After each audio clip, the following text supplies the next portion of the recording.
Shalom, shalom, family. Good morning, good afternoon, good evening to wherever you are in the world. Welcome, guys, to the live. Look, this is something that we have to talk about. This is something that popped up on our feed, and it is very, very important. So stick around. It's not going to be a long live. We had to come on live because this is something that just needs to get out there, and people need to understand. Like this information is powerful. This information right now that we're about to share with you has to make sense, right? It does make sense to some people, right? But you got to understand the importance behind this information because Africa is changing. It's been here in front of our face the whole time, and we just got to realize, like, wow, this is very, very interesting. Yeah, today we're talking about the two African island nations that are leading in GDP per capita. But first, we need to get some definitions so that you can understand the difference between GDP per capita and GDP for the country in general. A lot of people don't understand economics deeply, and they need to, especially in our community, especially when you want to travel abroad. You want to come to one of these African countries, but you need to understand the economies, the intricacies of these economies, so that you know what's going on, so that you know if your business is going to do well, so that you know if it's going to be stable, so that you understand the issues that youth are facing in some of these countries. Exactly. These are critical points. But we're going to tell you right now, the top two countries leading in GDP per capita are Seychelles and Mauritius. Now, Nigeria leads in being the richest country in Africa besides Egypt and South Africa, okay?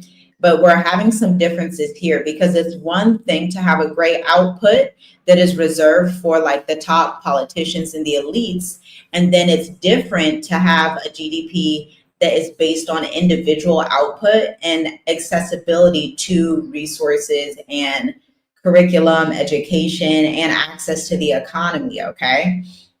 Yeah, that's very interesting that you said that because it's not all about how much money you got. You get what I'm saying? It's like, wow, Nigeria is a huge, huge country, and these two islands that we're talking about is the smallest countries in Africa. And they don't have resources the way Nigeria has oil. Congo actually has all of its wonderful minerals. Tanzania has tanzanite, like the only country that has tanzanite.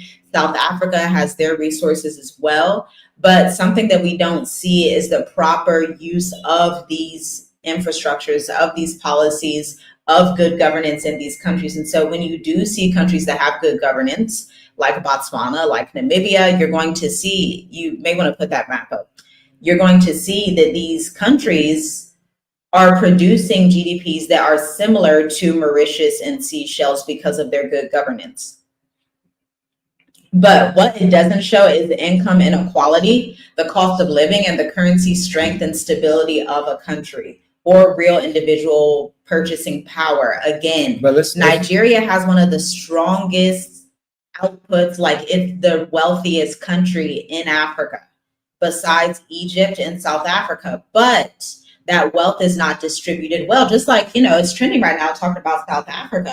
South Africa is one of the largest economies in Africa as well. But again, the wealth distribution is given to a small part of the economy. It's given like 70% of the land in South Africa is held by descendants of white people, right? That's a huge issue. So it's not equally distributed. So this causes problems for the youth. This causes problems also for people that are in the diaspora that are coming out to South Africa.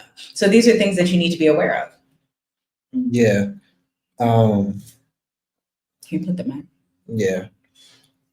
But for the people that's what I was saying, we should explain it a little bit. For people that don't know what GDP is, could you explain that?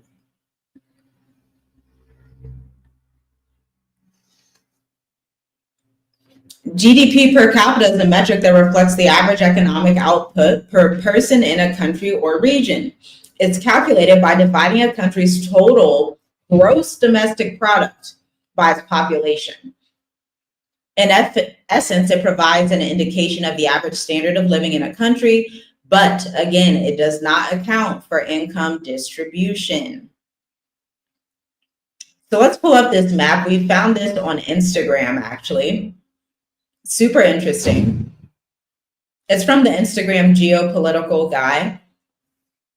Our algorithms on Instagram give us like the type of news we like to see, the type of business metrics we like to see. So we don't have to go searching too much to find information like this. Again, this is on geopolitical.guy, his Instagram. Okay.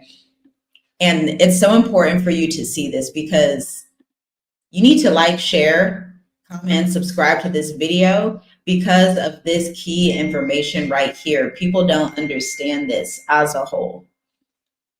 And so let's look here and see Seychelles and Mauritius. Seychelles has $22,000. Okay. $22,000 on average across different households, GDP per capita, the highest in Africa. Okay. Mauritius, 13,000. Mauritius and Seychelles have the highest ones, although these are two island nations. Now, I love Seychelles and Mauritius, one, because they're visa-free for Americans. Two, they have easy digital nomad residences. Three, they have great 10-year self-employment entrepreneur residences as well, okay? Now, with these being the highest, that does not mean that these are necessarily super expensive countries to live in, because that's relative as well. But what we also see here that was really interesting, and we've seen this being that we lived in Tanzania for years and even went to Zambia, spent a little bit of time in Kenya, know Kenyans and have employed Kenyans. What we see when we compare East Africa and West Africa is that the Francophone nations in West Africa have been diabolically stopped from increasing their GDP because of their dependence on those Francophone economies. Hence why Captain Ibrahim Traore, why other countries in the area. This is why other countries in the area are actually kicking out the French. They're like, we're stuck with this $670, and that's really low, because we can also look at other nations in the world as well. Even if you just look nearby, Niger compared to Algeria, $6K versus $670. Again, this does not mean that Algeria is crazy expensive for those of you who are in the diaspora coming from the West. I think that's another big myth that people believe, like, oh, Algeria, Angola, Seychelles, Mauritius are like crazy expensive. South Africa is crazy expensive, and it's just not true. It may be expensive if you're somebody from like Madagascar. Their GDP is 538 per person in that country. But for the average person that's in the West, that's not going to be expensive for you, but it is going to tell you that's probably going to be a more stable economy. Their output is much better, and so they're going to have less corruption. That's typically a trend that follows some of these countries. You're going to see less corruption. You're going to see better policies. You're going to see a more neutral mindset in some of these economies and some of these countries, because as beautiful as it is to see the revolution happening, it also does come with some risk factors for you as an expat that's coming into some of these countries.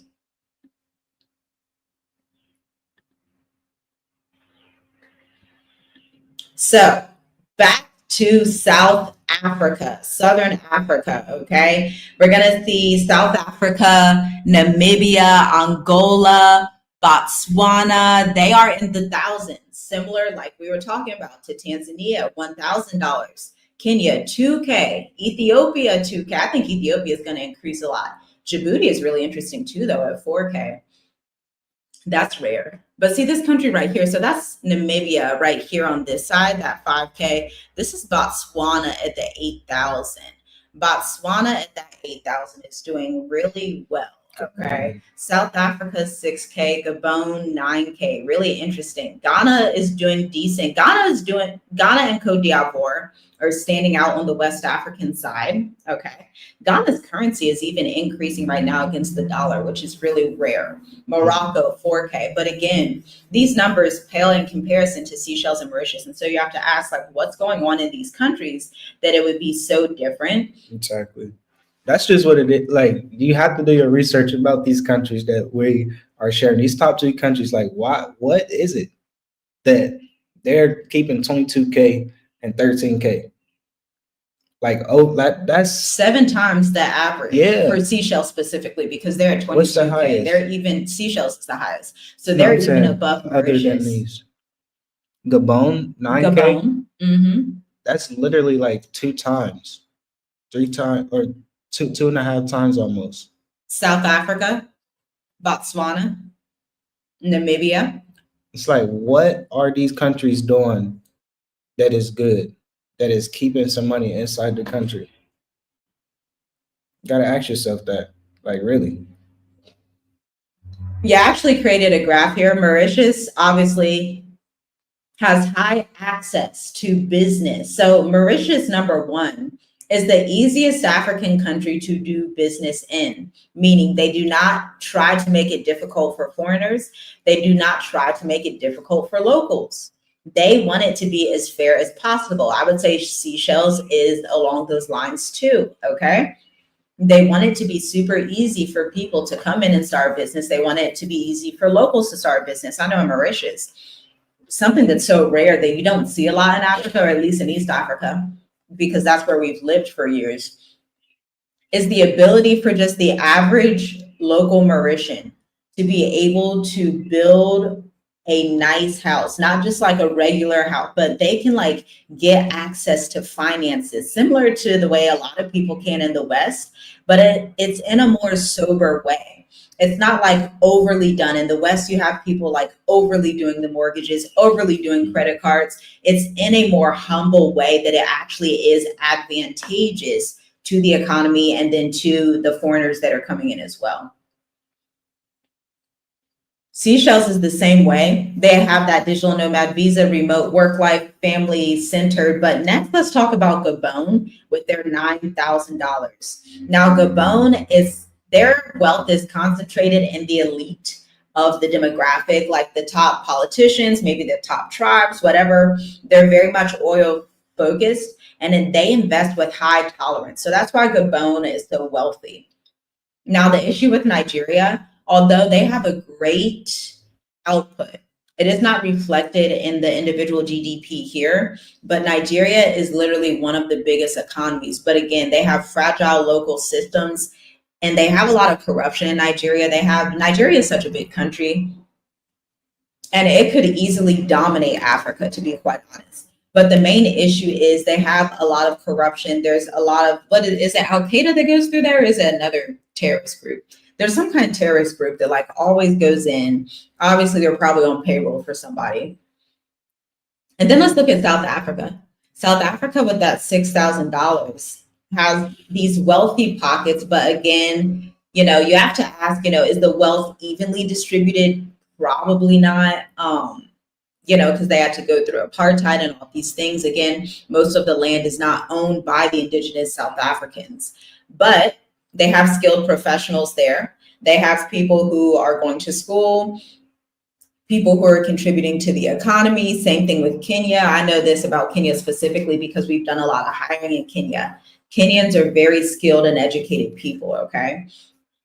Now, talking about Tanzania a bit, because we used to live there, what you'll notice, because sometimes we'll watch YouTube channels from people that are in West Africa, other areas, and they'll talk about like some of the instability they face in West Africa.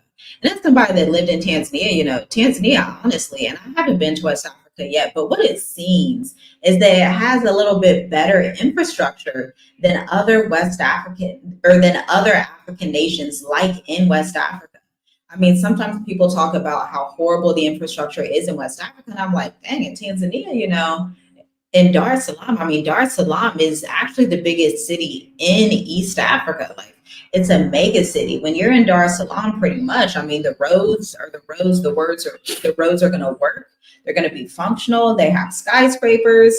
And then they're evolving. Like, we haven't even been in Tanzania in about 2 years now, but they're evolving and they quickly evolve. So East Africa, the EAC community, can quickly start to lead and take over. By the way, these countries are all in proximity to Seychelles and Mauritius as well. Now, I think If we look at the geography, something that's interesting, if we take Ethiopia at 2K, Kenya 2K, Tanzania 1K, Djibouti 4K, even if you want to take Egypt, even Libya, these places all have access to either the Mediterranean or they have access to the Indian Ocean. So the Mediterranean is going to bring FDI, foreign direct investment from Europe and the Middle East. Now, on the Indian Ocean side, you're going to have foreign direct investment from India, Indonesia, whoever is coming across the ocean, Australia. Australia is one that you'll find here in Mauritius. And so that's something to think about. Whereas West Africa, that's why it was so powerful. We announced this yesterday that over in Burkina Faso, Captain Ibrahim Traore, he's working with Morocco, right? And so if you look at Morocco on the map, Morocco is near that Mediterranean area. They're going to have access to a port. Typically, Burkina Faso wouldn't have access to a port, right? They are a landlocked country, but that gives them the leverage that they're going to need because geography really is important. So typically West Africa, you have the Atlantic Ocean, but I mean, it's a pretty far away to get to America. It's a little bit of difficulty to try and send some stuff up to Spain or to France or something like that. Definitely far away from China, right? That's super far away. Whereas countries in the southeast are having a little bit easier time. And I think it's not just due to obviously the oppression of the French countries, you know, they're clearly doing oppression. But then another ingredient is also the geography, to be honest, because like where they're located really does matter. South Africa, they can easily trade with China. I mean, South Africa is the S in BRICS: Brazil, Russia, India, China, South Africa. Yeah, for me, I think it just really comes down to the systems. Just how he's talking about Nigeria is one of the uh, biggest countries, and that they're very wealthy, but their system is not in place, and that's what we noticed from coming from Tanzania. The system here in Mauritius is totally opposite from Tanzania. When we was starting our business in Tanzania, doing the paperwork and stuff, they actually had binders of paper, like binders of each person's paperwork. Like they had to write everything down and on a paper. You get what I'm saying? So Mauritius is like everything's online. Everything's like the system is so much smoother. You don't have to go inside the immigration office or the tax office or anything like that to handle anything. You can do everything from the comfort of your couch, from the comfort of your home office. So the systems is very important when it comes to GDP, and that's what I see. It's like, wow, okay, so Botswana is landlocked, but you know that's one of the highest GDPs. Mm-hmm. You get what I'm saying? So the systems behind each of these countries that has a high GDP is very good. So that's just something to like really think about when you're researching to come here to Africa. Of course, um, just say like we see the DRC here, like 715. We know what's going on there. We know it's a lot of things going on there. So I can understand that, and that's just how it is. You know, what's this, South Sudan? Yeah, South Stuff Sudan like that, for where sure. it's like, Genocide happening over there. it's just a system. Like they don't have time to like really take care of the system. So these are the countries that really care about the systems behind what they're putting out and stuff like that. So even what, Chad? Yeah, we were talking about Chad. I think it was the last live we did. Chad is potentially the fourth country to join the Sahel Alliance of Mali, Niger, and Burkina Faso. Burkina Faso at 910, Mali at 899, Niger at 670. But Chad is really interesting because they're at 1K. So that can potentially build a great deal of stability for the Sahel region.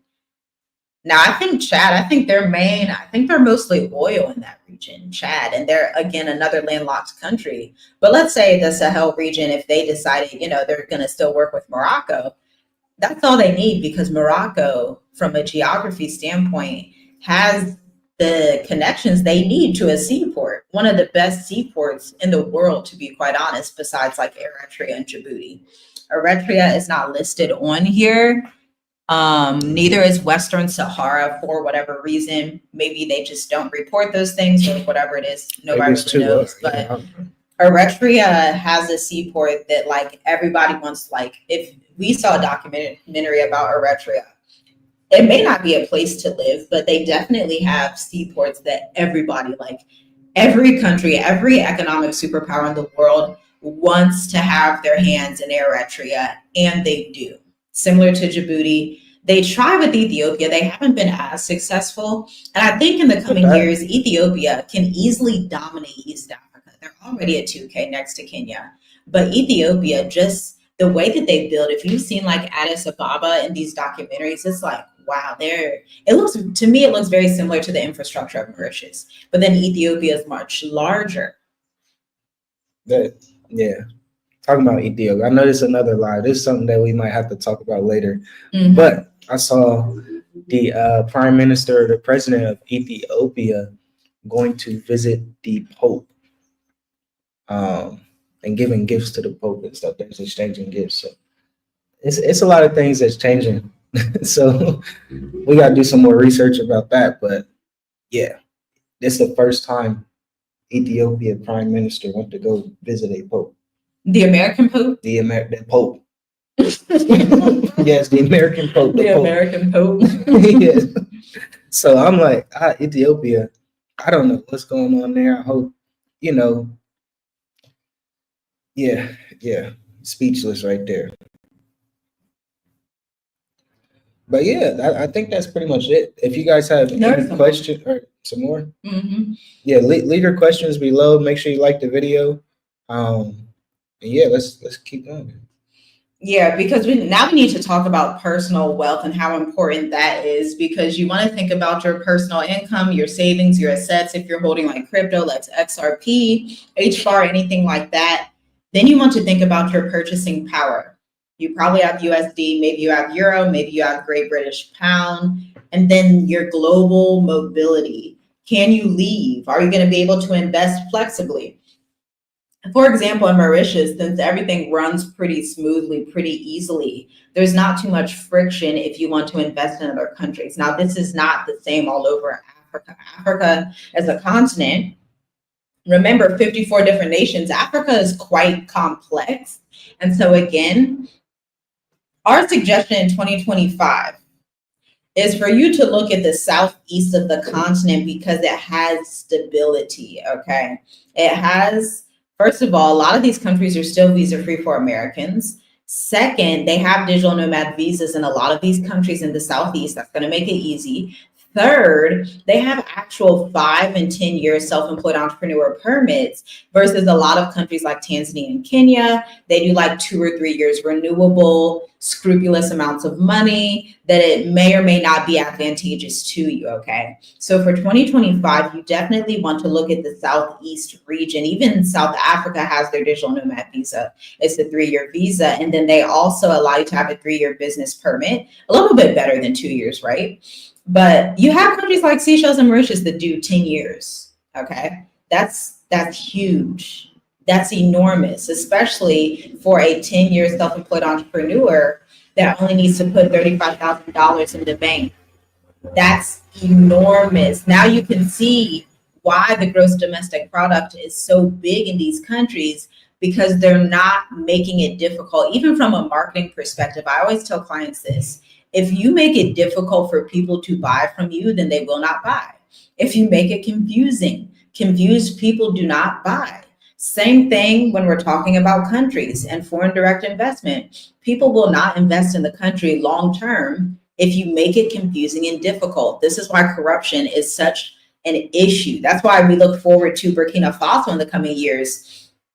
You know, they said with Captain Ibrahim Traore, they're not going to be corrupt. They're flipping over the system. They're actually going to put things righteously the way that it should be to make it simple. Okay. That's huge. That's going to change West Africa so much. And that's why it's actually like Captain Ibrahim Traore said, if you listen to some of his speeches, he comes out and says in some of his speeches that part of the reason Africa is the way it is because of these African leaders as well. Corruption and wealth cannot live together. Just understand that. Corruption and wealth cannot live together. They're like trying to put oil in water. It's not going to work. You're going to have systems that are an abomination to the Most High because they are not righteous systems. They're systems that are built on corruption. This is the main issue that Africa has faced, but it's changing a lot, as you can see just with the South and the East. Because I mean, these digital nomad visas weren't even around back in 2020 when we came to the continent, to be quite honest. They weren't even a thing. But 5 years later, things are changing quickly. So I just look 5 years from now, you can imagine how much change we're going to see. There's going to be countries that are going to come up and say, okay, we need to do things fairly. We need to do things that make sense, not just for our people, but for the African diaspora and for people who are coming into the country. That it just is what it is. And the data says it. The statistics say it, these are patterns that you can clearly see.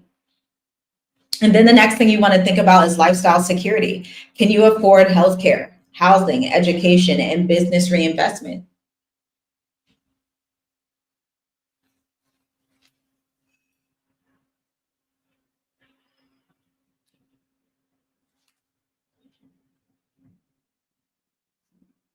That's a question that you want to ask yourself, because a country, and I want to reiterate again, Mauritius and Seychelles are not expensive for somebody that was born in the West. You have a Western passport. You live in one of the most expensive economies on the face of the earth compared to Norway or Sweden. And maybe I'll just look up the Norway and Sweden and US GDP as well, so we can get like some numbers and compare. But Mauritius has a low cost of living. It's 60% lower to live in Mauritius than it is to live in America. Seychelles is probably at about 30% lower, which is still very good. It's still lower than living in America. But what you saying that it's like, I think people got to get out the mindset of working a W-2 job. You get what I'm saying? Of course, if you can bring your W-2 job here to Mauritius, of course, it's not going to be expensive. So you have to figure out a way how to. That's why we always tell you guys, start your business now. Get your business profitable. Because if somebody coming out and don't know how to make money outside of America, it's going to be expensive. So people just have to really change their mindset and realize that you can make this money. You can replace your W-2 job income every month. You get what I'm saying? But it starts with the mindset. It starts with like you believing that you can. Because what's like, if you can figure out how to make $5,000 to $10,000 a month, I'm telling you, nothing will be expensive anywhere. Right. Besides America. Yeah, besides America, Canada, and even the UK. I just pulled up the GDP per capita. Again, per capita meaning per person in the country. And it's really interesting. Of course, the United States leads. I didn't compare it to Norway yet. Maybe I'll do that later. But the United States is at $85,000, okay? $85,373, the world's largest economy by nominal GDP, high consumer spending, and innovation output, okay? And so when you compare that amount to Mauritius and Seychelles, where it's in Mauritius, what was it, 13,000? 13K. And then Seychelles, 22K. Obviously, in the United States, it's much more. So that tells you right there, the cost of living is going to be much lower in Mauritius. Canada, $66,000. But just real quick, what is 13K a year? Can you divide that up into a month? I don't have my phone.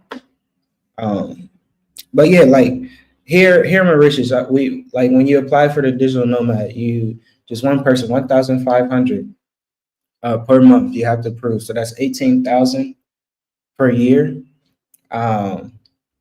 So it's like $1,083 a month. Like, think about that. People really is the average economic output in Mauritius per person. That's just what it is. 1,000. Like, can you really have that? Like, put yourself in people's shoes, like, or ask yourself this question: can you make 1,000 per month? Can you make 1,500 per month? Most people can, definitely. And yeah, it's very possible. I'm telling you, that's not a big amount. That's the technology like, out here. So what's 100%. 22? What's 22 for Seychelles? What's that like? 1,000. Most people in the West can easily make, just on their own, if they quit their job, they'd be able to make that, even if they don't think they would be able to. Cause that's like that you got to break it down like that. Like, dang, It's it's not hard at all. Yeah, 1,800. So just say 2,000. Figure out how to make $2,000 a month in your business, not your W-2. And you are living without like a job, without a W-2, without like your business, $2,000 a month. You are living in one of the best countries in Africa. You are living your best life, your dream life. And it's not expensive. And it's not like $2,000 a month per like. That's not expensive at all. Like say it depends on your situation and stuff. But if you are a married couple, you get what I'm saying? That should be very, very attainable. Even healthcare. It's like you have to. That's just what it is. 2,000, 2,500. You will be living your best life in Africa, because most people in Africa do not even make that amount. We just broke it down for you. Assuming you don't choose a corrupt country, because then if you're making a low amount and you choose a corrupt country, then all your money goes to corruption. Then that would be an issue. That's where people do face issues.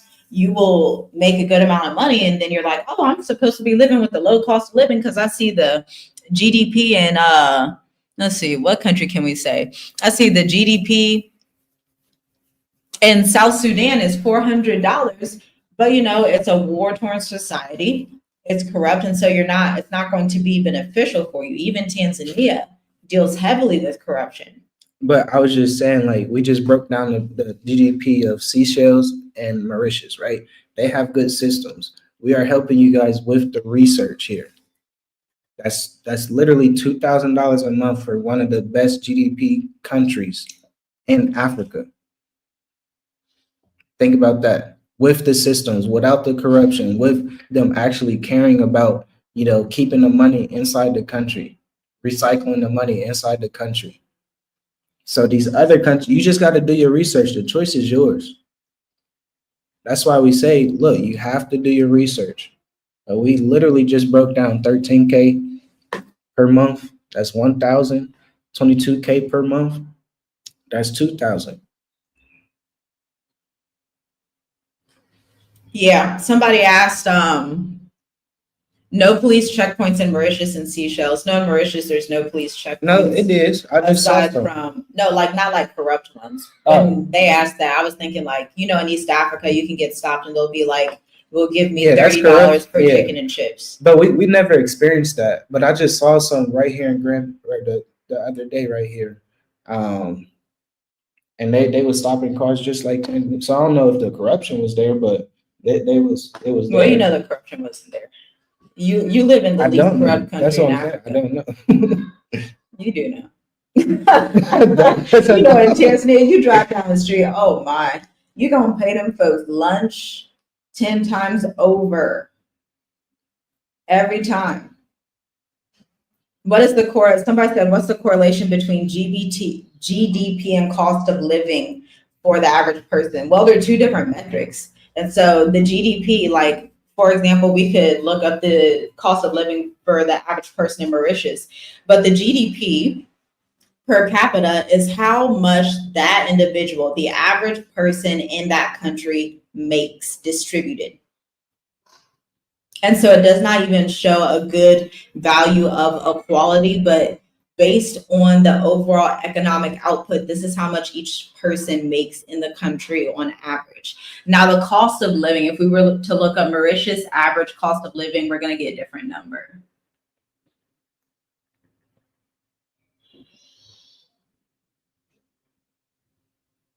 So Mauritius's average monthly cost of living is $600 to $950 per person. Family of four, $1,300 to $2,000 a month.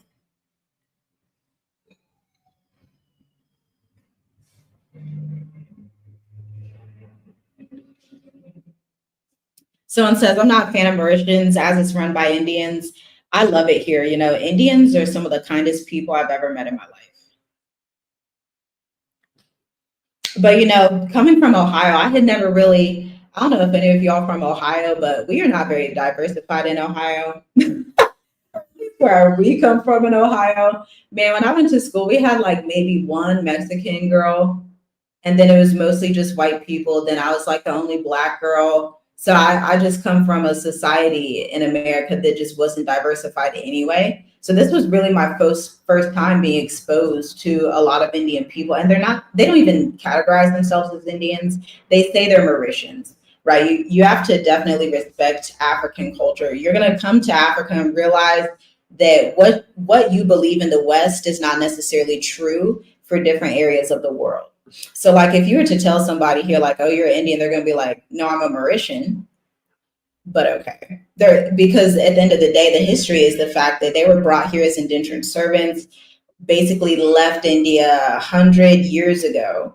And they had to go work on these sugarcane fields and farms for the French, right? And so they took Indo-Mauritians, but then also the Afro-Mauritians that they took from Madagascar, from Tanzania. They were brought over to work as well. And now we have this beautiful country of these two demographics of people that get together so peacefully and have managed. I think it's so beautiful. They had all this trauma happening here, but have managed to come out as the top business investment country in Africa. I think it's a beautiful story. I love it. Yeah. Do your research on Singapore too. 10 years ago. And that's where Mauritius is currently and growing. They started to really invest into their finances. And that's what we see here in Mauritius. Like they're about to really take off. So you gotta pay attention. Pay attention, family, to what's really happening. Yeah, absolutely. It's a lot of things that's shifting. It's a lot of things that's coming together too. It's a lot of things that's rising and coming together. So, yeah.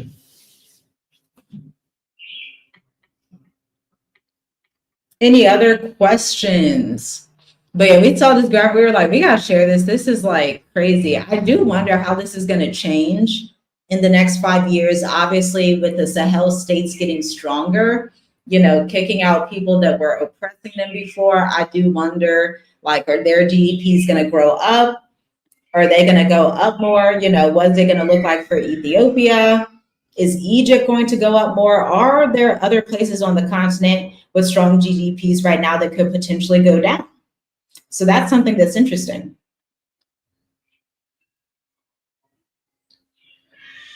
Somebody said, what's your experience with Seychelles? More Black people? I don't know. I can look it up. I don't live in, we live in Mauritius. We looked at Seychelles, but Mauritius has better residence requirements. Yeah. And it seems very similar. The systems, like, I'm telling you, like, it's so much better than, where we came from, Tanzania. So that's how I see, like, Seychelles is very similar to Mauritius. So I will, say, okay. Oh, Seychelles is mostly Christian. That's different. Mauritius is mostly Hindu. Yeah. Seychelles is 89% Christian. That's interesting. Yeah, so it's similar to Mauritius, mixed African, European, and Asian heritage, descendants of enslaved Africans, French settlers. Yeah, so it's basically the same as Mauritius, very similar. Huge per capita GDP, though. It's really interesting. High-end ecotourism, fisheries, offshore financial services. For them, I think the key right there was those offshore financial services. I had even seen that you can get like their global life insurance policies in Seychelles, and you don't have to be a resident. That's super advantageous. If they have people all over the world that are investing in their financial services and they don't have to run over there and go do their biometric scan and then hop over the fence and then jump 39 ways and do, like, when people make it easy to invest in the country from anywhere. For example, we even had a member, shout out to our members only channel, which you can subscribe to at the link in the description. But we had a member comment and she was like, thank you for sharing this information so much. I just got my digital nomad residence while I'm still in America. I mean, you really can't beat countries that are so open to the diaspora. You just can't beat that. I mean, can you imagine you have your residence in another African country without even going to that country yet? Meaning that person can just come here and they know they're good for a year.